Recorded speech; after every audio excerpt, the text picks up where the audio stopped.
C'est le grain de sable de la campagne d'Hillary Clinton, grain de sable devenu gros caillou. Bernie Sanders joue les troubles-fêtes dans le programme de l'ex-secrétaire d'État américaine.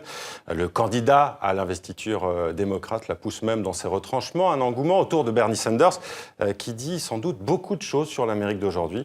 Rejet du monde de la finance, rejet des inégalités, prise de conscience écologique. Les États-Unis sont-ils en train de changer? On en parle avec vous, Laurence Nardon. Merci d'être avec nous.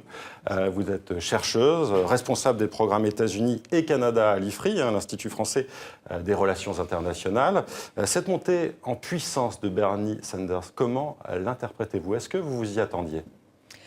Il y a eu beaucoup de surprises dans cette campagne 2016. Donc, savoir si on s'attendait à un tel succès et à une telle longévité dans la campagne des primaires de Bernie Sanders, non, je crois qu'on est peu à pouvoir le dire. Sur ce que ça signifie, je crois que clairement, dans cette campagne, Sanders, côté démocrate, comme Donald Trump, côté républicain, dont on ne va pas beaucoup parler, mais je le signale quand même, sont... mais il y a un parallèle, il y a clairement. un parallèle absolument clair. Ils sont tous les deux le symbole d'un certain réveil de l'opinion, en tout cas d'une partie de l'opinion qui veut que les choses changent et qui exprime un certain ras-le-bol de la politique traditionnelle aux États-Unis. Qui sont aujourd'hui les citoyens américains séduits par Bernie Sanders?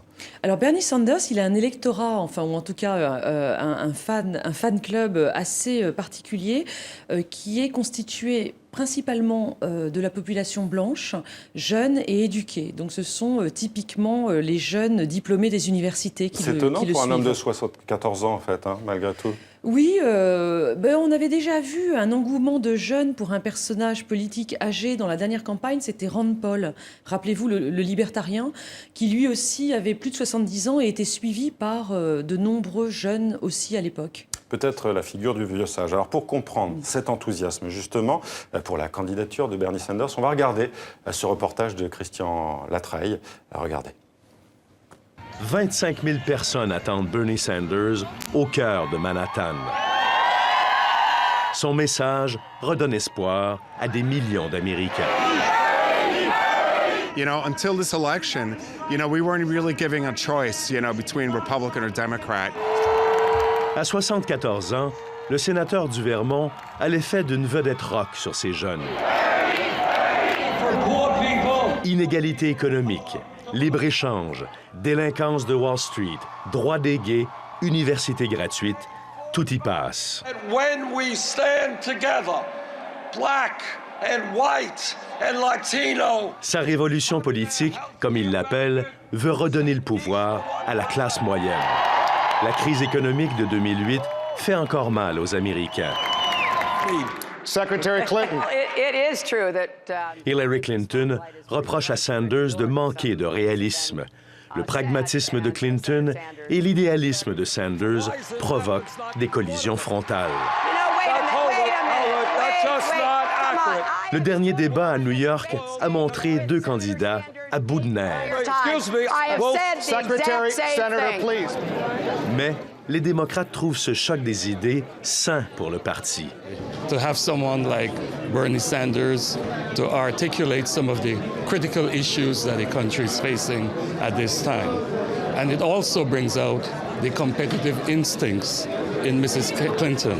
Hillary Clinton promet aussi d'aider la classe moyenne. Mais ses liens avec Wall Street donnent l'impression qu'elle est la candidate des riches. Aussi passionnés soient-ils, les partisans de Bernie sont aussi prêts à retomber les pieds sur terre.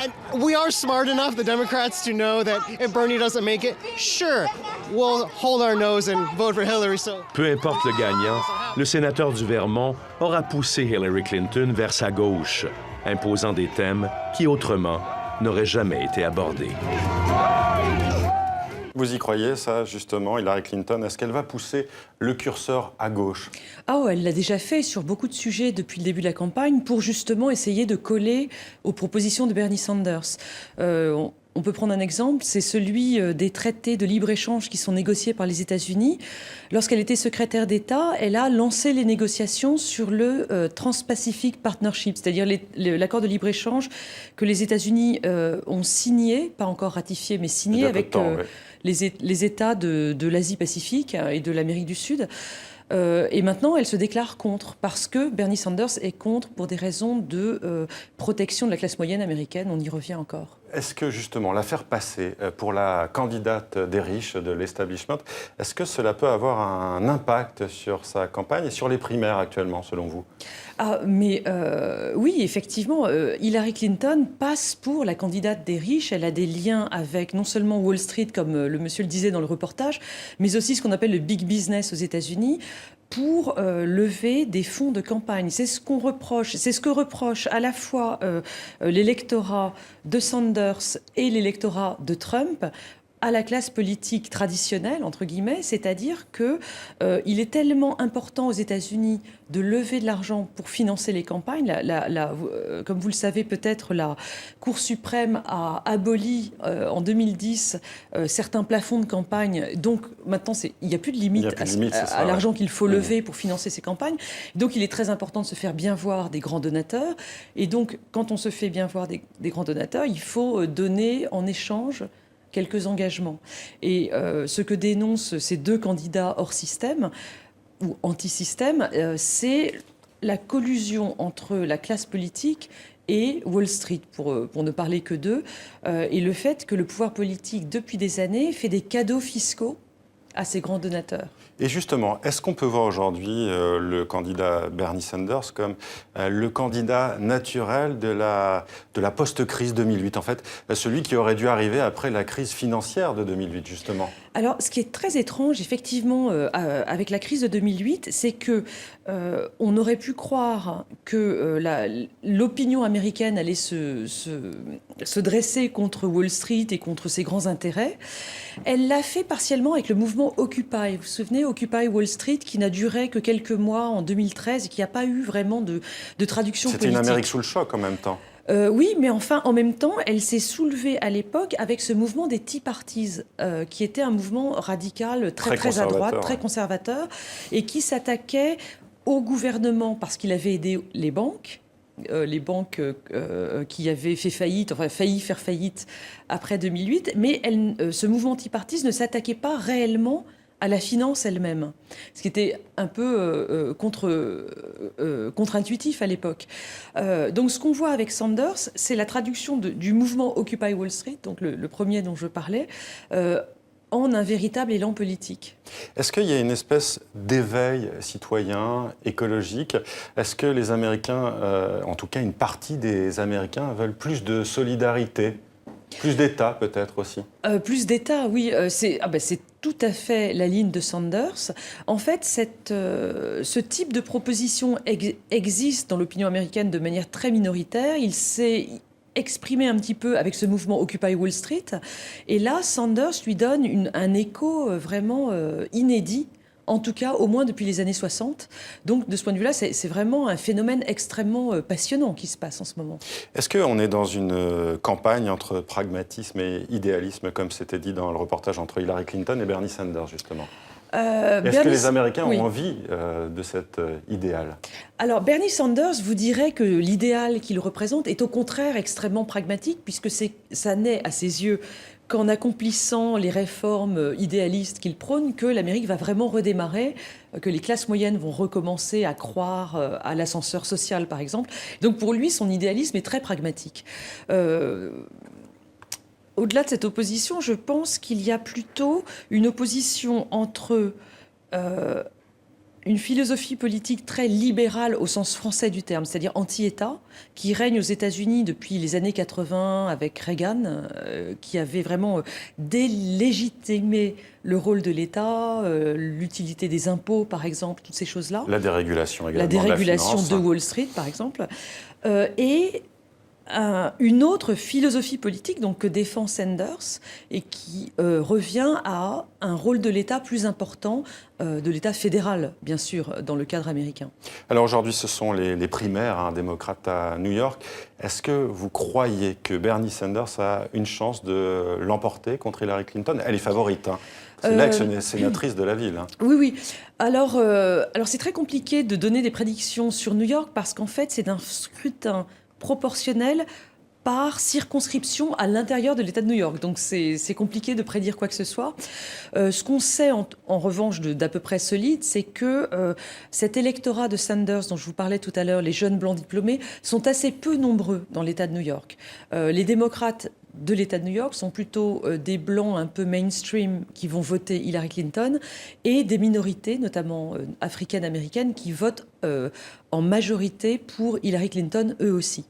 Donc on ne peut pas vraiment prédire un très bon score à Sanders à New York. Mais imaginons qu'il ait un bon score.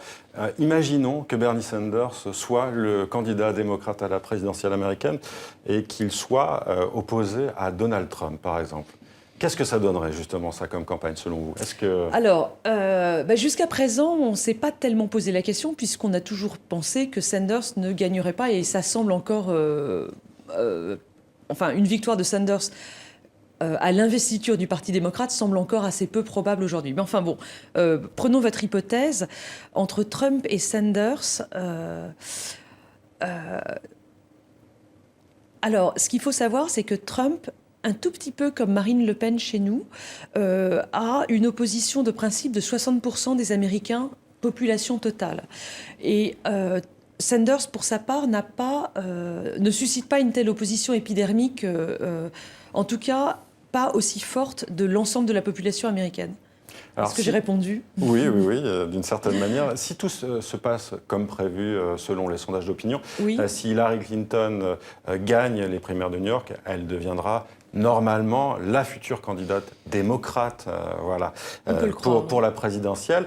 Est-ce qu'elle va choisir, si cela se passe de cette manière, un colistier, un vice-président potentiel qui soit plus classé à gauche qu'elle? Est-ce qu'il y a déjà des candidats potentiels dans le Parti démocrate? Alors effectivement, le choix du vice-président, c'est toujours un exercice de politique un peu tactique auquel se livrent les candidats à la présidentielle. Ils choisissent quelqu'un qui les complète. Pas forcément en opposition, mais quand même quelqu'un qui va séduire une partie de l'électorat qu'eux-mêmes ne séduisent pas. Alors ce qu'on a entendu jusqu'à présent, c'est qu'elle allait essayer de choisir un vice-président d'une minorité, parce qu'elle est quand même une femme âgée blanche, donc il faut quand même aller un peu de l'autre côté, très WASP. Et donc on a beaucoup dit depuis le début de la campagne qu'elle choisirait un latino, vraisemblablement. Alors là, avec le succès qui dure et qui se renforce de Sanders, même s'il reste derrière elle, elle va sans doute choisir quelqu'un d'assez marqué à gauche pour essayer de compléter son image. On suivra bien sûr cette campagne pour l'investiture démocrate, et notamment aujourd'hui donc les primaires à New York. Merci Laurence Nardon d'avoir été le grand témoin de ce 64 minutes. Et pour plus d'informations sur la campagne américaine, vous pouvez retrouver notre dossier spécial sur tv5monde.com avec notamment un portrait de Donald Trump.